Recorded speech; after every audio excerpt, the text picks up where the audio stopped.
ونستغفره ونؤمن به ونتوكل عليه ونعوذ بالله من شرور أنفسنا ومن سيئات أعمالنا من يهده الله فلا مضل له ومن يضلله فلا هادي له وأشهد أن لا إله إلا الله وحده لا شريك له وأشهد أن سيدنا وسندنا ونبينا ومولانا محمدا عبده ورسوله صلى الله تعالى عليه وعلى آله وأصحابه وبارك وسلم تسليما كثيرا. أما بعد فأعوذ بالله من الشيطان الرجيم. بسم الله الرحمن الرحيم. الحمد لله رب العالمين الرحمن الرحيم مالك يوم الدين إياك نعبد وإياك نستعين اهدنا الصراط المستقيم صراط الذين أنعمت عليهم غير المغضوب عليهم ولا الضالين.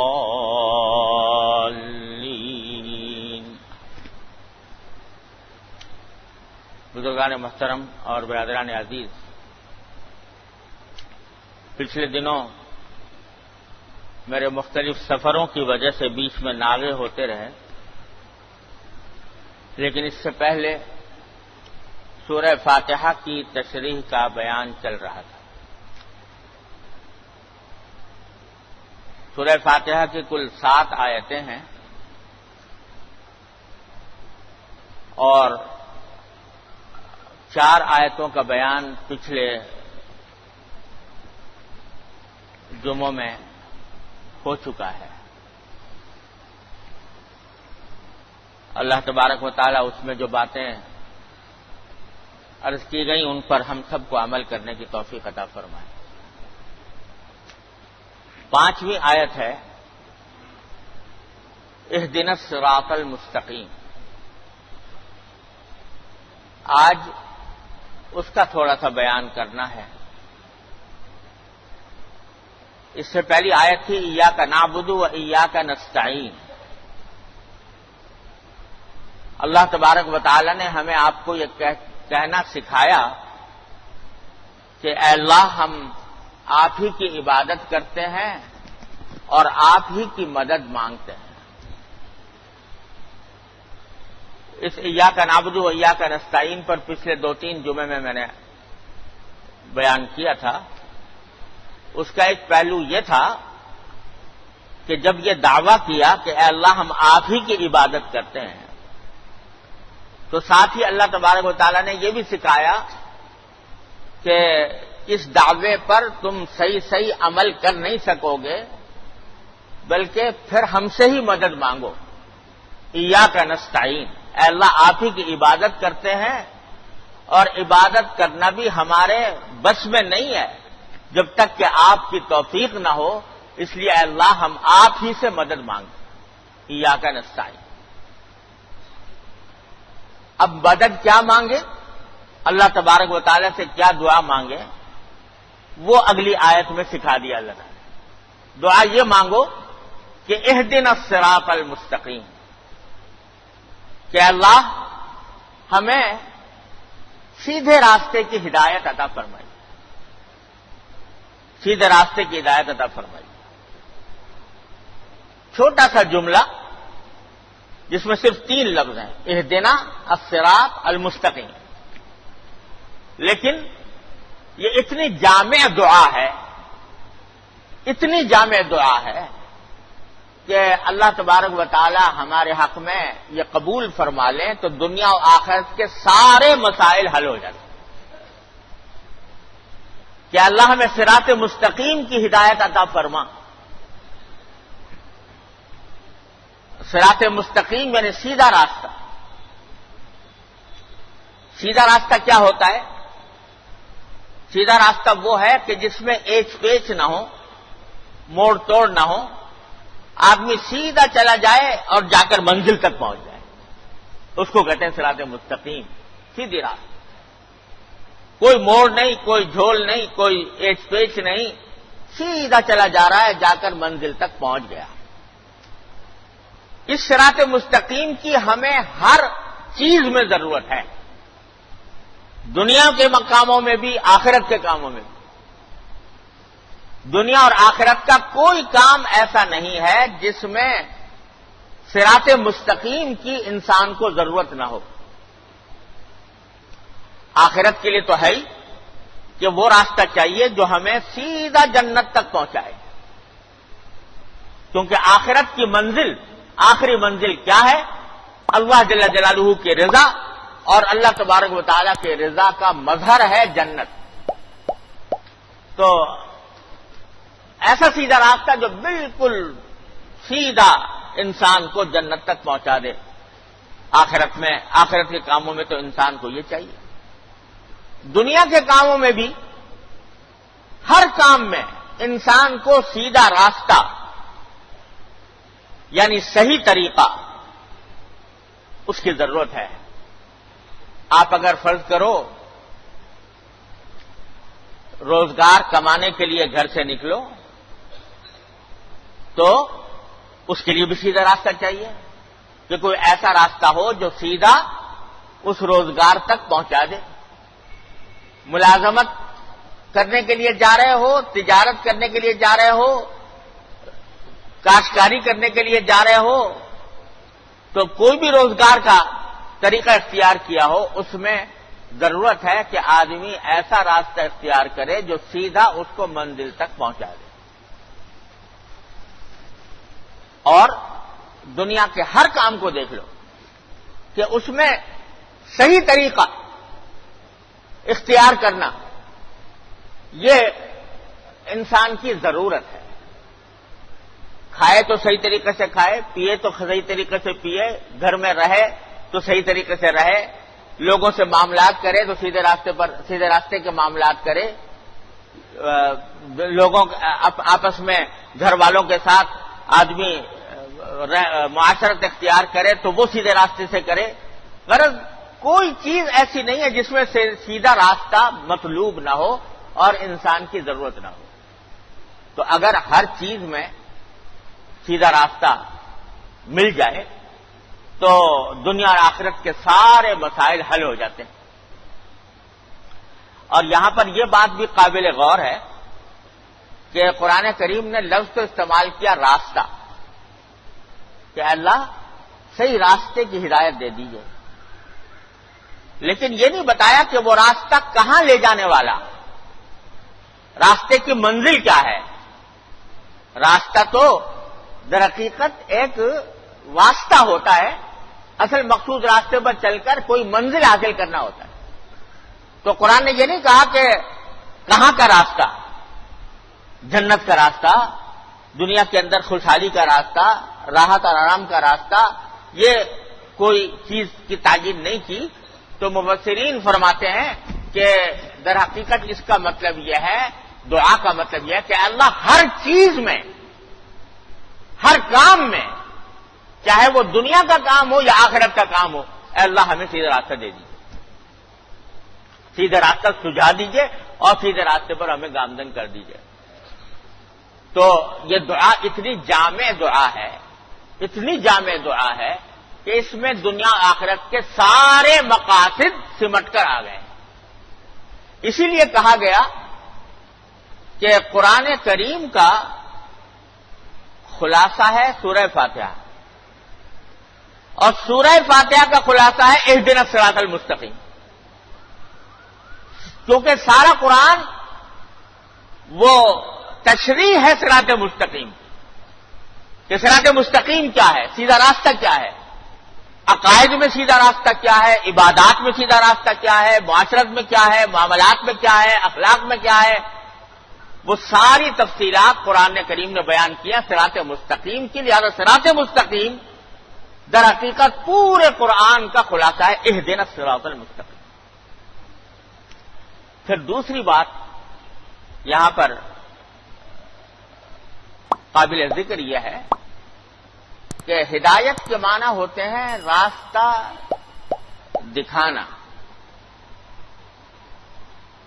اور ہدایت کی دو قسمیں ہوتی ہیں راستہ دکھانے کی۔ ایک قسم یہ ہوتی ہے کہ آدمی نے زبان سے بتا دیا کہ دیکھو بھائی سیدھا راستہ یہ ہے، مثلا کسی کو جانا ہے کسی منزل تک، تو ایک طریقہ یہ ہے کہ اس کو راستہ بتانے والا یہ کرے کہ بتائے کہ بھائی ابھی یہاں سے مسجد سے نکلنا اور دائیں ہاتھ مڑ جانا، پھر بائیں ہاتھ مڑ جانا، اور پھر فلاں سڑک ملے گی اس پر چلے جانا، اور پھر یہاں تک کہ فلاں اپنی منزل تک پہنچ جانا۔ ایک راستہ تو یہ ہے، یہاں بیٹھ کے بتا دیا۔ اب یہ چلنے والے کا کام ہے کہ جو راستہ بتایا اس پر چلتا چلا جائے، دائیں مڑے بائیں مڑے، اور جو سڑکوں کے نام لیے ہیں اس کے اوپر سے گزرتا ہوا اپنی منزل تک پہنچے۔ ایک طریقہ تو یہ ہے، یہ بھی ہدایت کی ایک قسم ہے، راستہ بتانے کی ایک قسم ہے۔ دوسرا طریقہ یہ ہے کہ جو راستہ بتانے والا ہے اس سے کہا بھائی مجھے صدر کا راستہ بتا دو، کہاں کس طرح جانا ہے، تو وہ بتانے والا اس کا ہاتھ پکڑے اور کہا چلو میرے ساتھ چلو، اور ساتھ لے کر چلے۔ اس کو بتایا کچھ نہیں زبان سے، لیکن ہاتھ سے لے کر پکڑ کر لے کر چلا، اور لے جا کر خود وہاں صدر میں لے جا کے اس کو کھڑا کر دیا کہ لو بھائی یہ ہے تمہاری منزل۔ یہ دوسری ہدایت کی قسم ہے۔ تو اللہ تبارک و تعالیٰ نے پہلی ہدایت کی قسم تو ساری انسانیت کے لیے کھول دیا قرآن کے ذریعے، راستہ بتا دیا ہے کہ دیکھو یہ راستہ، ہدایت کا راستہ یہ ہے کہ تم اللہ پر ایمان لاؤ، اللہ کی توحید پر ایمان لاؤ، نبی کریم صلی اللہ علیہ وسلم کی رسالت پر ایمان لاؤ، اور آخرت کے اوپر ایمان لاؤ، اور جو کچھ اللہ تبارک و تعالیٰ نے فرائض و واجبات تمہارے ذمہ عائد کیے ہیں ان کو ٹھیک طرح بجا لاؤ، جو حرام چیزیں کی ہیں ان سے بچو، اور یہ ہے ہدایت کا راستہ۔ یہ تو اللہ تعالیٰ نے سارے انسانوں کے لیے، مسلمان ہو کافر ہو کیسا بھی ہو، سب کے لیے، سب کو یہ ہدایت دی ہے قرآن کے ذریعے اور نبی کریم سرور دو عالم صلی اللہ علیہ وسلم کی تعلیمات کے ذریعے۔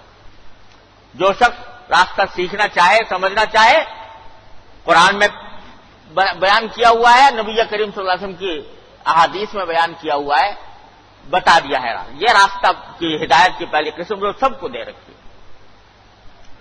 لیکن یہاں جو دعا مانگی گئی ہے اس جگہ، وہ پہلی قسم کی نہیں بلکہ دوسری قسم کی، کہ اللہ ہمیں ہاتھ پکڑ کر لے چلیے صراط مستقیم پر۔ آپ نے بتا تو دی کہ صراط مستقیم کیا ہے، لیکن اس صراط مستقیم پر چلنا آپ کی توفیق کے بغیر ممکن نہیں ہے۔ تو اے اللہ اپنے فضل و کرم سے ہمیں ہاتھ پکڑ کر لے چلیے اور لے جا کر ہمیں صراط مستقیم پر کھڑا کر دیجیے۔ یہ معنی ہے اہدنا الصراط المستقیم، ہمیں کھڑا کر دیجیے صراط مستقیم پر لے جا کر۔ اور یہ وہ دعا ہے کہ خود نبی کریم صلی اللہ علیہ وسلم نے اس کو مختلف انداز سے مانگا ہے۔ ایک دعا حضور اقدس صلی اللہ علیہ وسلم سے منقول ہے، آپ نے فرمایا ان قلوبنا ونواسینا وجوارحنا بیدک لم تملکنا منها شیئا فاذا فعلت ذلك بنا فكن انت ولینا واهدنا الى سواء السبیل۔ کہ اللہ آپ ہماری سارا وجود، ہماری پیشانیاں، ہمارے اعضاء و جوارح، ہمارے دل سب آپ کے قبضے میں ہیں، ہم ان میں سے کسی چیز کے مالک نہیں ہیں، مالک آپ ہی ہیں۔ ہمارے ہاتھوں کے بھی مالک آپ، ہماری پیشانیوں کے بھی مالک آپ، ہمارے پاؤں کے مالک بھی آپ، ہمارے دلوں کے مالک بھی آپ، سب کچھ آپ کے قبضہ قدرت میں ہے۔ تو جب سب کچھ آپ کے قبضہ قدرت میں ہے تو اللہ ہم آپ سے یہ مانگتے ہیں کہ جب آپ کے ملکیت میں ہے تو آپ ہی ہمارے کارساز بن جائیے اور آپ ہی ہمیں سیدھے راستے پر لا کر کھڑا کر دیجیے۔ واہدنا الی سواء السبیل۔ تو یہ دعا جو بتائی ہے قرآن کریم نے وہ یہ کہ دیکھو بھائی صراط مستقیم کا راستہ دکھانے کا جہاں تک تعلق ہے وہ تو ہم نے کر دیا پوری طرح، ہر ایک کے لیے کر دیا، مومن کافر نیک فاسق فاجر ہر ایک کے لیے کھلا ہوا ہے راستہ، جو قرآن نے بتا دیا، نبی کریم صلی اللہ علیہ وسلم نے بتا دیا۔ لیکن اے مسلمانوں، اب ہم سے مانگو، کیا مانگو؟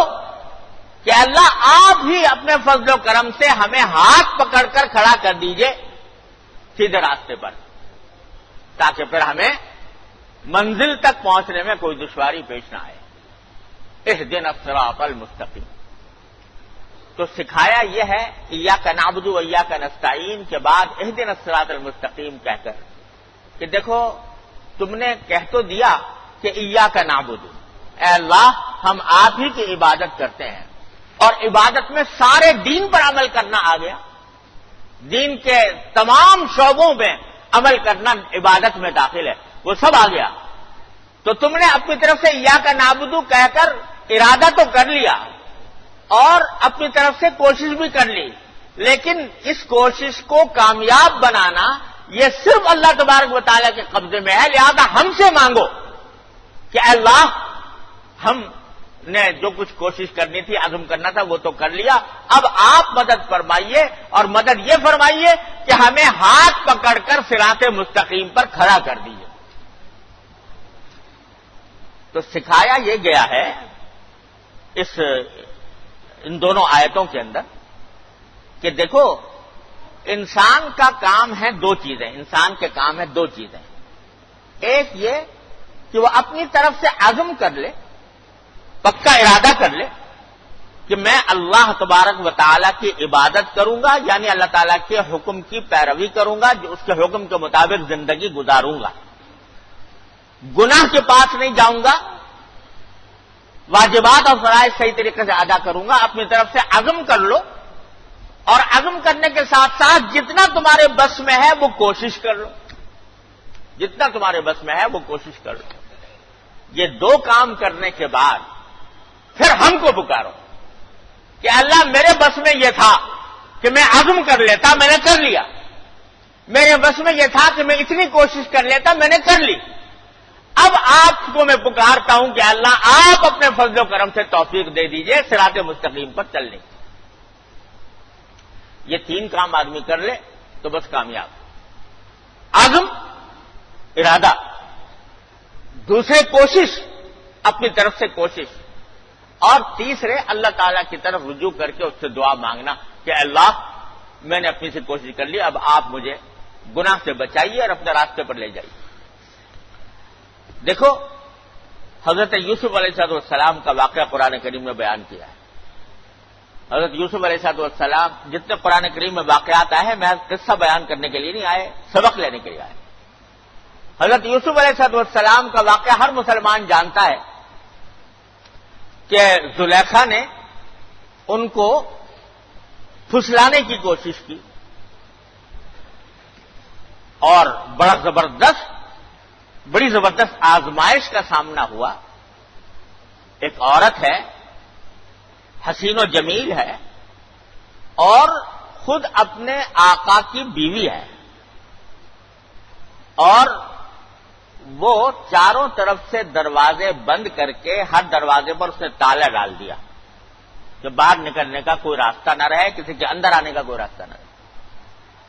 اور اس وقت وہ پیشکش ہی نہیں، حکم دے رہی ہے کہ ہائی طلب، قرآن کریم فرماتا نے اس کا ذکر کیا ہے کہ آؤ، بدکاری کی دعوت دے رہی ہے۔ حضرت یوسف علیہ السلام نے پہلے تو زبان سے انکار کیا، لیکن وہ عورت اصرار کرتی رہی، یہاں تک کہ اپنی طرف کھینچنے لگی پکڑ کر۔ تو یوسف علیہ السلام اس وقت اس سے چھوٹ کر دروازوں کی طرف بھاگے، حالانکہ آنکھوں سے نظر آ رہا تھا کہ دروازے بند ہیں، دروازوں پر تالے پڑے ہوئے ہیں، اور باہر نکلنے کا راستہ کوئی نہیں ہے، لیکن انہوں نے یہ کیا کہ میرے بس میں اتنا ہے کہ میں یہاں سے بھاگ کر دروازے تک چلا جاؤں. تو اپنے بس کی کوشش انہوں نے پوری کر لی کہ وہاں سے بھاگ کر دروازے تک پہنچ گئے اور پھر اللہ کو پکارا کہ یا اللہ میرے بس میں اتنا ہی تھا کہ میں دروازے تک پہنچ جاتا اور اس سے اپنے آپ کو بچا لیتا، لیکن آگے پھر دروازے کھولنا اور مجھے اس سے بچانا آپ کا کام ہے، آپ کھول دیجئے. چنانچہ دو کام کیے، عزم کیا کہ نہیں یہ کام نہیں کروں گا. دوسرا کوشش کی کہ جتنا اپنے بس میں تھا دروازوں تک پہنچ جانا، اس سے کوئی کوتاہی نہیں کی، دروازے تک پہنچ گئے. اور تیسرا کام اللہ کو پکارا کہ یا اللہ بچا لیجئے مجھے. جب دروازے تک پہنچے دروازوں کے قفل کھل گئے، تالے ٹوٹ گئے اور دیکھا تو وہی زلیخا کا شوہر دروازے پر کھڑا ہوا ہے. تو اللہ تبارک و تعالی نے یہ واقعہ اس لیے بیان کیا ہے کہ اے مومنو، جب بھی تمہیں کبھی ایسی صورتحال پیش آئے کہ جس میں تمہیں گناہ کا داعیہ پیدا ہو رہا ہو، صراط مستقیم سے ہٹنے کا داعیہ پیدا ہو رہا ہو، تو اس وقت دو کام کرو. ایک تو عزم تازہ کرو کہ نہیں میں صراط مستقیم کو نہیں چھوڑوں گا، اور دوسرے جتنی تمہارے بس میں کوشش ہے وہ کر گزرو. اس کے بعد پھر جب اللہ کو پکارو گے تو اللہ تبارک و تعالیٰ ضرور تمہاری مدد کرے گا اور تمہیں ضرور صراط مستقیم پر پہنچائے گا. مولانا رومی مثنوی میں فرماتے ہیں، اسی حضرت یوسف علیہ السلام کا واقعہ کے حوالے سے فرماتے ہیں کہ گرچہ رکھنا نیس عالم را پدید، گرچہ رکھنا نیس عالم را پدید، خیرہ یوسف وار می باید دوید.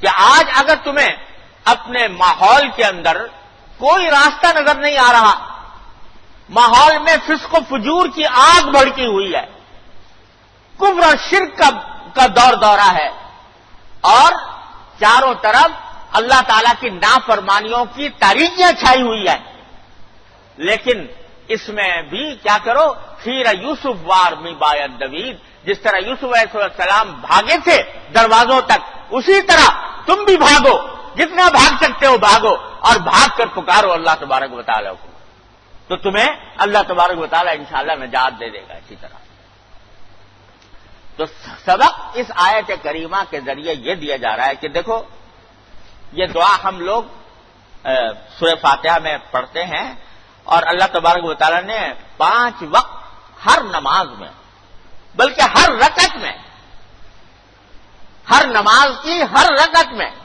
سورہ فاتحہ پڑھنے کی تلقین ہے، اور اہدنا الصراط المستقیم اس کا ایک لازمی حصہ ہے. تو گویا اللہ تبارک و تعالیٰ یہ چاہتے ہیں کہ میرا بندہ ہر وقت مجھ سے رجوع کر کے صراط مستقیم پر چلنا مانگتا رہے، یہ چاہتے ہیں. اس لیے 5 وقت ہر نماز میں، ہر رکعت میں ہم سے یہ کلمہ کہلوایا ہے. لیکن ہوتا کیا ہے کہ ہم لوگوں نے ایک رسمی طور پر یہ پڑھ کے گزر جاتے ہیں، ہر روز پڑھتے ہیں، ہر نماز میں پڑھتے ہیں، ہر رکعت میں پڑھتے ہیں، لیکن غفلت کے عالم میں دھیان دیے بغیر بس ایک عادت پڑی ہوئی ہے، اس عادت کے تحت پڑھ کر چلے جاتے ہیں. بسا اوقات یہ بھی پتہ نہیں چلتا کہ کیا پڑھا تھا کیا نہیں پڑھا. نتیجہ اس کا یہ ہے کہ جو اس کا صحیح لطف ہے اس دعا کا، اور اس کا جو صحیح نتیجہ ہے وہ پوری طرح ظاہر نہیں ہوتا. اگر سوچ سمجھ کر پڑھے اور اپنے دل سے مانگے اللہ تبارک و تعالیٰ. جب اہدنا الصراط المستقیم کہہ رہے ہیں، اور اس کا معنی میں نے ابھی عرض کر دیا کہ یہ ہے کہ اللہ مجھے ہاتھ پکڑ کر لے جائیے صراط مستقیم پر.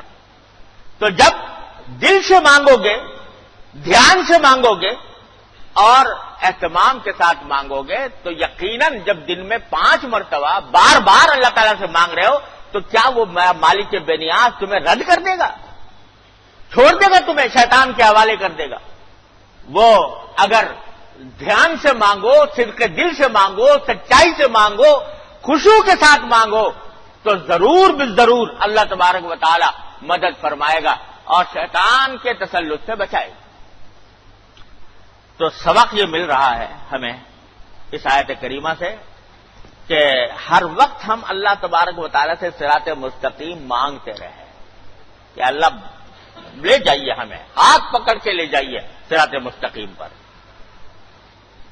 کوئی بھی نماز جب بھی پڑھے تو یہ سوچ کر پڑھے کہ ہم اس لیے پڑھ رہے ہیں کہ اللہ تعالیٰ سے یہ مانگ رہے ہیں. ہاں مگر دو چیزیں میں نے عرض کیا اس سے پہلے ہونی چاہیے. ایک عزم، ارادہ کہ ہم واقعی مانگ رہے ہیں اللہ تبارک و تعالیٰ سے صراط مستقیم، ہم چاہتے ہیں کہ صراط مستقیم پر جائیں، ہم چاہتے ہیں کہ اللہ تعالیٰ کے دین پر عمل پیرا ہوں. پہلے دل میں خواہش تو پیدا کرو، طلب پیدا کرو، عزم پیدا کرو، اور جتنی تھوڑی بہت کوشش ممکن ہے وہ کر گزرو، تو پھر یہ دعا قبول ہوتی ہے اللہ تبارک و تعالیٰ کی طرف سے. لیکن آدمی اگر فرض کرو کہ دل میں نیت بھی نہیں، ارادہ بھی نہیں، کوئی دلچسپی بھی نہیں، کوئی خواہش بھی نہیں، اور عمل میں کوئی کوشش بھی نہیں، اور پھر مانگے کہ مجھے صراط مستقیم دے دو، تو اس کا مطلب یہ کہ الٹا چل تو رہا ہے الٹا، اور مانگ رہا ہے اللہ تبارک و تعالیٰ سے سیدھا ہونا. اس کی مثال ایسی ہے جیسے کوئی شخص مشرق کو جا رہا ہو، مشرق کی طرف رخ کیے ہوئے ہو، اور جانتا ہے میں مشرق کو جا رہا ہوں، اور دعا یہ کرے کہ یا اللہ مجھے مغرب کی طرف لے جا. تو یہ دعا نہیں ہے، مذاق ہے. یہ دعا نہیں ہے، مذاق ہے. اس واسطے کہ چل تو رہا ہے، ارادہ کر رکھا ہے مشرق کو جانے کا، عمل بھی مشرق کی طرف جانے کا کر رہا ہے، قدم بھی اسی طرف بڑھا رہا ہے، اور زبان سے کہہ رہا ہے کہ یا اللہ مجھے مغرب لے جا. تو یہ مذاق ہے. تو یہ اگر فرض کرو دل میں دین پر چلنے کی نیت نہیں ہے، دل میں تو یہ ہے آرزو کہ کسی طرح ہم انگریزوں جیسے ہو جائیں، مغربیت کے سانچے میں ڈھل جائیں، اور سارا عمل بھی اسی جانب چل رہا ہے، پھر اگر تم کہو اللہ تعالیٰ سے کہ یا اللہ مجھے صراط مستقیم دے دے، تو یہ دعا نہ ہوئی، مذاق ہو.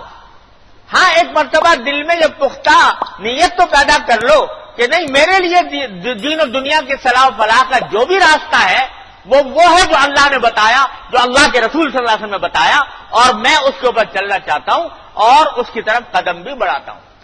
ہاں مشکلات آ رہی ہیں تو میں اللہ تعالیٰ سے مانگتا ہوں کہ یا اللہ یہ مشکلات دور کر دے. تو اللہ تعالیٰ کی طرف سے انشاءاللہ توفیق ہوگی، مدد آئے گی، اور زندگی میں انقلاب پیدا ہوگا. اللہ تبارک و تعالیٰ اپنے فضل و کرم سے، اپنی رحمت سے ہم سب کو اس دعا کو مانگنے کی، صحیح طرح مانگنے کی توفیق عطا فرمائے، اور اس کو ہمارے حق میں قبول فرمائے. وآخر دعوانا